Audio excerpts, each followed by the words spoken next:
जय हिंद दोस्तों, हमारे YouTube चैनल में आपका स्वागत है। तो आज हम लोग चौधरी चरण सिंह यूनिवर्सिटी का तो CCU मेरिट का B.Ed सेकेंड ईयर का सबसे महत्वपूर्ण क्वेश्चन देखेंगे। इसमें MCQ फॉर्मेट में रहेंगे, कुछ वन लाइनर्स में रहेंगे। तो ये 300 इस बुक का जो कोड है 301 है, समावेशी विद्यालय का सृजन। तो इसी बुक से हम लोग आज क्वेश्चन को देखेंगे, ऑब्जेक्टिव टाइप जो इसमें है। चलिए स्टार्ट करते हैं। समावेशी शिक्षा का अर्थ बताएं। तो समावेशी शिक्षा वह शिक्षा है जिसमें सामान्य विद्यालय में अधिगम असमर्थी अथवा अधिगम बाधित सामान्य बालकों को एक साथ शिक्षा प्रदान की जाती है। इसका अर्थ हुआ समावेशी शिक्षा में सभी विद्यालय मतलब सामान्य विद्यालय में जैसे कोई भी असामान्य बालक और सामान्य बालक सबको एक साथ बैठा के समान शिक्षा दी जाती है, तो उसे समावेशी शिक्षा कहा जाता है। समावेशी शिक्षा की प्रकृति बताएं। समावेशी शिक्षा सामान्य विद्यालयों में सामान्य बालकों के साथ प्रदान की जाती है। इस शिक्षा में असमर्थ बालकों की विशेष आवश्यकताओं पर ध्यान दी जाती है। समावेशी शिक्षा के दो उद्देश्य बताना है। पहला उद्देश्य हो जाएगा बालकों में आत्मनिर्भरता की भावना को विकास करना है, सेल्फ बनाना है, सेल्फ डिपेंडेंट। असमर्थ बालकों को जीवन की कठिनाइयों का सामना करने के योग्य बनाना है। नेक्स्ट, समावेशन का अर्थ बताएं। समावेशन का अर्थ क्या हो जाएगा? समावेशन वह प्रक्रिया है जिसमें प्रतिभाशाली वह प्रक्रिया प्रत्येक दशा में असामान्य शिक्षा कक्ष में उनकी शिक्षा के लिए लाती है। समान्वित पृथक्करण के विपरीत है। पृथक्करण वह प्रक्रिया है जिसमें समाज का विशिष्ट समूह अलग से पहचाना जाता है। नेक्स्ट, समावेशी शिक्षा की मुख्य धारा के घटक बताएं। तो समावेशी शिक्षा के मुख्य धारा के घटक निम्नलिखित हैं। शिक्षा में एकीकरण, शैक्षिक नियोजन तथा कार्यक्रम। नेक्स्ट, उत्तरदायित्वों का स्पष्टीकरण। समावेशी शिक्षा के प्रवर्तक कौन है? समावेशी शिक्षा के प्रवर्तक ओविड डैक्रोली हैं। समावेशी शिक्षा के प्रवर्तक कौन है? तो मोस्ट इम्पॉर्टेंट क्वेश्चन है, ओविड डैक्रोली। नेक्स्ट क्वेश्चन हो जाएगा शिक्षा की मुख्य धाराकरण क्या है? तो नेक्स्ट क्वेश्चन देखते हैं।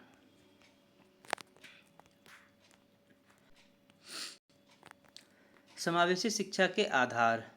समावेशी शिक्षा के मनोवैज्ञानिक आधार है।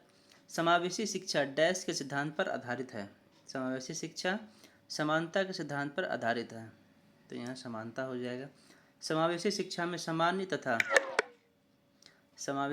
सामान्य तथा अपंग बालकों को साथ साथ शिक्षा दी जाती है।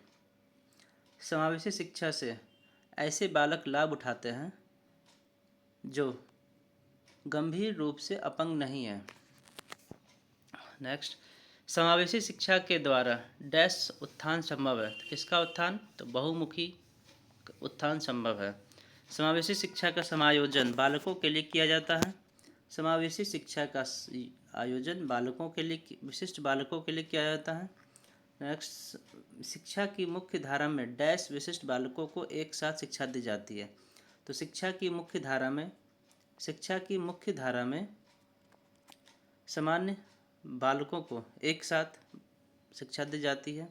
समावेशी शिक्षा की व्यवस्था डैश बालकों के लिए है, तो विशिष्ट तथा सामान्य बालकों के लिए है।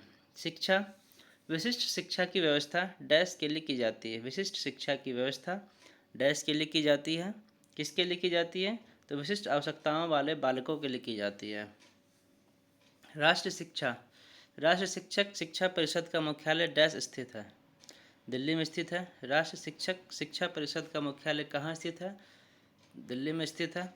राष्ट्र शिक्षक शिक्षा परिषद ने अपना कार्य कब प्रारंभ किया था? तो ये 1995 में प्रारंभ किया था। समावेशी शिक्षा के प्रवर्तक ओविड डैक्रोली है। चलिए एक बार फिर से रिवीजन कर लेते हैं हम लोग। इससे याद हो जाएगा पूरी तरह से। समावेशी शिक्षा के आधार मनोवैज्ञानिक आधार हैं। समावेशी शिक्षा डैश के सिद्धांत पर आधारित है, तो समावेशी शिक्षा समानता के सिद्धांत पर आधारित है। समावेशी शिक्षा में सामान्य तथा अपंग बालकों को साथ साथ शिक्षा प्रदान की जाती है। समावेशी शिक्षा से ऐसे बालक लाभ उठाते हैं जो डैश रूप से अपंग नहीं है, तो इसका आंसर क्या हो जाएगा, जो गंभीर रूप से अपंग नहीं है वो भी लाभ उठाते हैं। समावेशी शिक्षा के द्वारा डैश उत्थान संभव है, तो बहुमुखी उत्थान संभव है।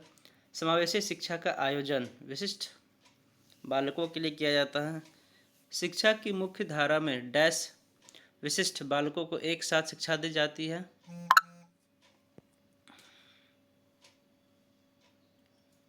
शिक्षा की मुख्य धारा में सामान्य विशिष्ट बालकों को एक साथ शिक्षा दी जाती है। समावेशी शिक्षा की व्यवस्था बालक विशिष्ट तथा सामान्य बालकों के लिए की जाती है। विशिष्ट शिक्षा की व्यवस्था 9 विशिष्ट शिक्षा की व्यवस्था डैश के लिए की जाती है। किसके लिए की जाती है, तो विशिष्ट आवश्यकताओं वाले बालक के लिए की जाती है। 10 नंबर, राष्ट्र शिक्षक शिक्षा परिषद का मुख्यालय दिल्ली में स्थित है। राष्ट्र शिक्षक शिक्षा परिषद ने अपना कार्य कब आरंभ किया था, तो 1995 में आरंभ किया था। समावेशी शिक्षा के प्रवर्तक कौन है, तो ओविड डैक्रोली है। नेक्स्ट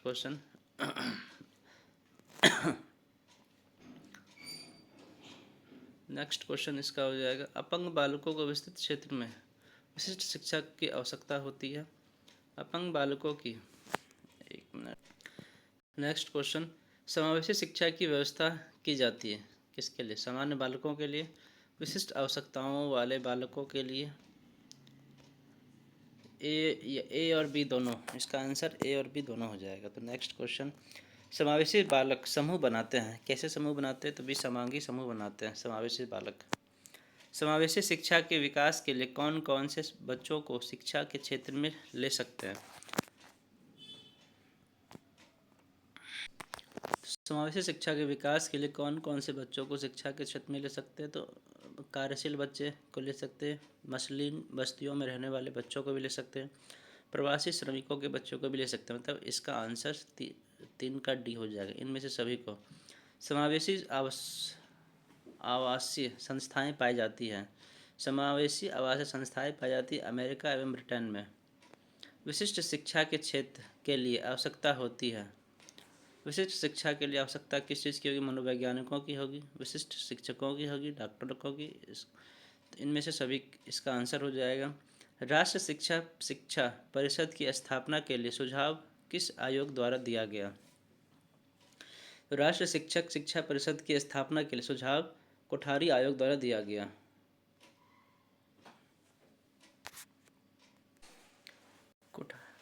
कोठारी आयोग द्वारा दिया गया। तो राष्ट्र शिक्षा परिषद का कार्य क्या है, शिक्षक शिक्षा को राष्ट्रीय प्रारूप देते हैं।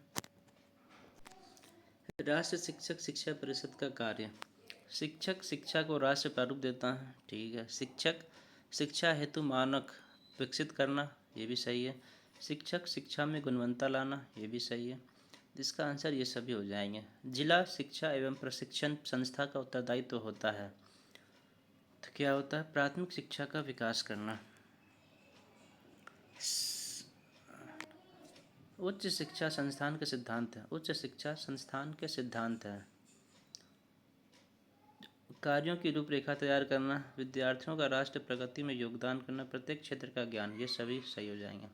समावेशी शिक्षा के प्रवर्तक थे 10 का डी, ओविड डैक्रोली। शारीरिक रूप से बाधित बालक कौन होते हैं, तो शारीरिक रूप से बाधित बालक उन्हें कहते हैं जिनकी शारीरिक अथवा स्वास्थ्य समस्याओं के कारण सामान्य बालकों तथा समाज से अंतःक्रिया नहीं हो पाती है, उन्हें विशिष्ट सेवाओं तथा कार्यक्रमों की आवश्यकता होती है। इस प्रकार के बालकों में विषमता अधिक होती है, ऐसे बालकों को शारीरिक रूप से बाधित बालक कहते हैं। इसमें अनेक प्रकार की असमर्थताएं होती हैं, साधारणतः इनकी समस्याएं रोग होते हैं।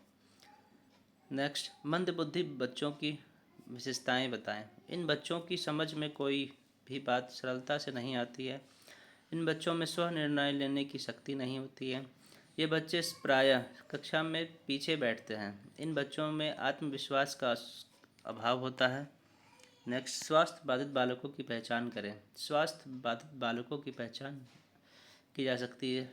अक्सर खांसी रहती है, कम श्वास ले पाता है, त्वचा का नीला होना, अधिक भूख लगना, जल्दी थकावट होना। नेक्स्ट, श्रवण बाधित बच्चे कौन होते हैं? श्रवण बाधित बच्चे वे बच्चे जिनकी सुनने की क्षमता पूर्ण रूप से समाप्त हो जाती है। उनको बोलने और भाषा में परेशानी का सामना करना पड़ता है। श्रवण बाधित बच्चे कहलाते हैं। ऐसे बच्चों को किसी अन्य व्यक्ति की भाषा सुनने और समझने में बाधित बड़ी परेशानी होती है, क्योंकि इनकी सुनने की क्षमता समाप्त हो जाती है। इसे श्रवण बाधित बालक कहते हैं। श्रवण बाधित बच्चों के लक्षण क्या है? ऐसे बच्चा बिना जानकारी के भी व्याख्यान के समय बोल पड़ता है।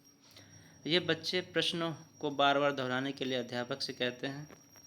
श्रवण बाधित बच्चों की आवश्यकताएं बताएं। भाषा एवं वाणी का विकास करना, बौद्धिक योग्यताओं का विकास करना, शैक्षिक लब्धियों का विकास करना, सामाजिक और व्यावसायिक समायोजन करना। श्रवण बाधित बच्चों की प्रमुख शैक्षिक समस्याएं बताएं। श्रवण बाधित बच्चे का भाषा का विकास नहीं हो पाता है। इन बच्चों की शैक्षिक उपलब्धि निम्न होती है। इन बच्चों पर परीक्षणों का प्रयोग सरलता से नहीं किया जा सकता है। दृष्टिबाधित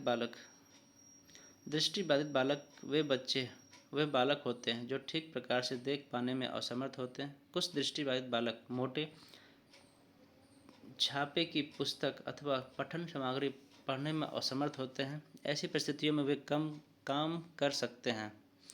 इसके अतिरिक्त कुछ बालक गंभीर रूप से दृष्टिबाधित होते हैं। नेक्स्ट, दृष्टिबाधित बालकों की पहचान। दृष्टिबाधित बालक अपने सिर दर्द को अक्सर बतलाता है और दर्द के बाद आंखें बंद कर लेता है, बार बार पलकें झपकाता है। नेक्स्ट, अस्थिबाधित बच्चों को परिभाषित करें। अस्थिबाधित बच्चे उन्हें कहते हैं जिनकी किसी एक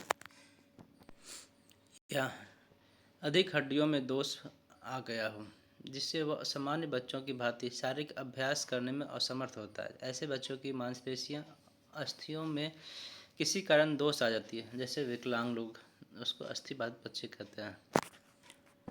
मूढ़ बुद्धि बालकों की बुद्धि लब्धि कितनी होती है? ये इंपॉर्टेंट क्वेश्चन हो जाएगा। फिर मूढ़ बुद्धि बालकों की बुद्धि लब्धि 26 से 50 होती है। श्रवण बाधित बालकों की पहचान करें। वंशानुक्रम के कारण डैश समस्या उत्पन्न होती है।